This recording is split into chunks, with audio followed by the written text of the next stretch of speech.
मेरे मीठे बच्चों, तुम मुझे ईश्वर, अल्लाह, शिव, यहोवा, गॉड आदि नामों से पुकारते हो। तुमने मेरे लिए मंदिर, मस्जिद, चर्च एवं गुरुद्वारे बनवाए। तुमने वेद शास्त्र और कई प्रकार की धर्म पुस्तकें लिखी। मेरे पास पहुंचने के लिए तुमने पूजा, अर्चना, तप आदि किए। तुमने मेरे नाम पर अनेक युद्ध किए और मेरे लिए कई त्याग व बलिदान दिए। लेकिन दुर्भाग्यवश न तो मुझे कोई भी प्राप्त कर सका और न ही मेरे पास पहुंच पाया। वास्तव में मुझे जानने से पहले तुम्हें ये जानना और महसूस करना है कि तुम स्वयं कौन हो। तुमने अज्ञानतावश स्वयं को भौतिक शरीर मान लिया है। इसलिए तुम जाति, धर्म, रंग, भाषा व राष्ट्रीयता के नाम पर भेदभाव करते हो। स्थूल नेत्रों से दिखाई देने वाला तुम ये नश्वर शरीर नहीं हो। तुम तो अविनाशी आत्मा हो जो भ्रिकुटी के मध्य में स्थित होकर इस शरीर को नियंत्रित करती हो। अतः स्वयं को शरीर द्वारा कर्म करने वाली आत्मा अनुभव करो।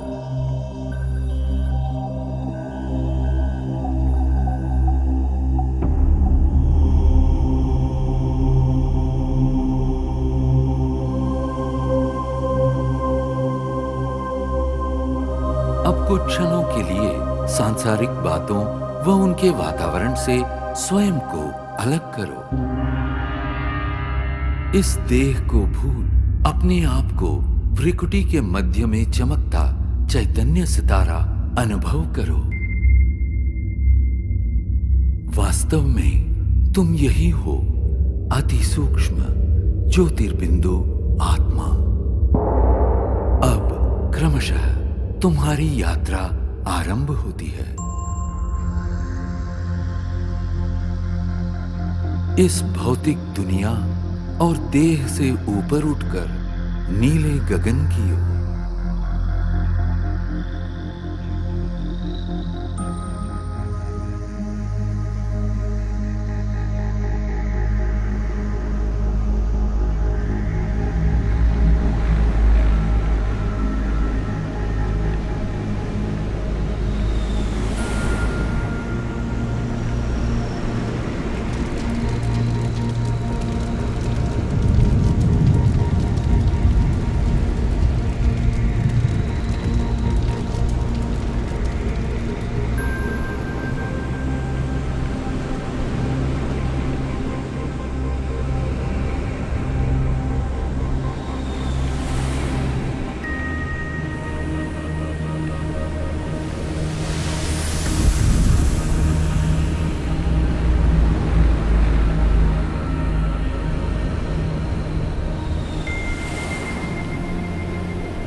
सूर्य, चंद्र, तारागणों से भी पार अब तुम एक सुनहरे प्रकाश युक्त दुनिया में पहुंच चुके हो। ये वो आत्माओं की दुनिया है जिसे ब्रह्मलोक, शांति धाम, मुक्ति धाम व परम धाम कहा जाता है। ये मधुर, शांतिपूर्ण दुनिया तुम आत्माओं का और मेरा भी मूल निवास स्थान है। मैं तुम आत्माओं का पिता, परम पिता परमात्मा शिव हूं। तुम आत्माओं की तरह मैं भी अति सूक्ष्म हूं। ज्योतिर्बिंदु होते हुए भी ज्ञान गुणों में सिंधु के समान हूं। मैं सर्वशक्तिमान जन्म मृत्यु के चक्र से परे होने के कारण सदा पावन हूं। तुम सब आत्माएं मेरी प्रिय संतान हो। प्रारंभ में तुम आत्माएं भी मेरे साथ परम धाम में ही निवास करती थी। बाद में तुम जन्म और कर्म का अविनाशी अभिनय करते सृष्टि नाटक मंच पर अवतरित होते हो।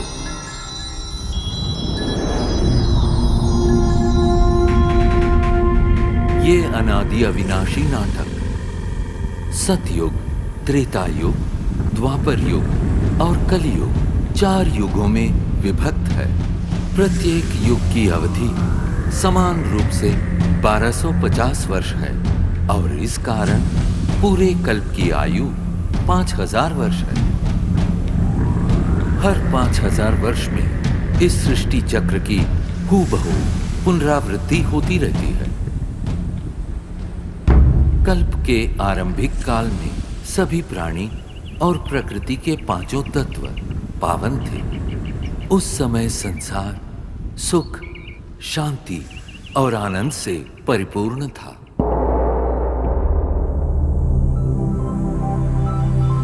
यही वो समय है जिसे सतयुग और त्रेता युग के नाम से जाना जाता है, जहां तुम देवी देवता के रूप में रहते थे। इस 2500 वर्ष की अवधि को स्वर्ग, बैकुंठ, बहिश्त, जन्नत, पैराडाइज आदि नामों से जाना जाता है। सतयुग अर्थात स्वर्ण युग में श्री लक्ष्मी और श्री नारायण का अटल अखंड राज्य था। तत्पश्चात त्रेता युग अर्थात रजत युग में श्री सीता एवं श्री राम ने राज्य किया।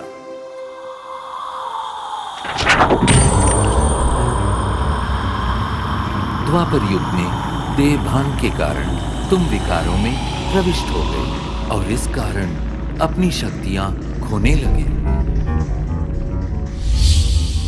इस अवधि में भिन्न भिन्न धर्म पिताएं आए और अपना धर्म स्थापित किए।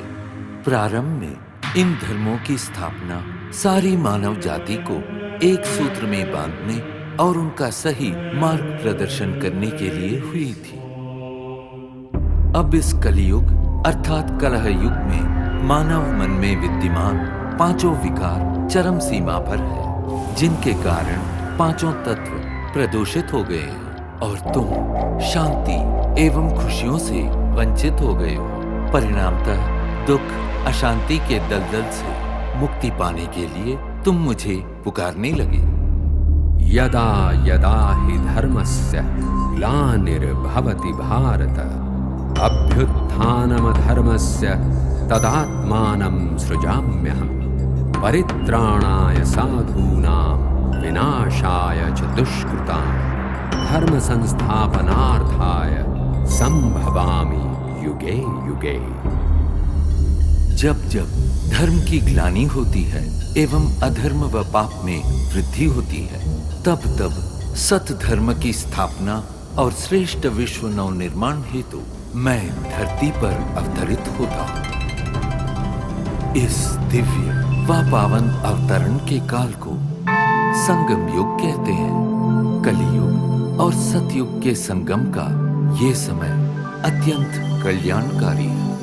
गीता में दिए इन वचनों के अनुसार अब भारत भूमि पर मेरा अवतरण हो चुका है।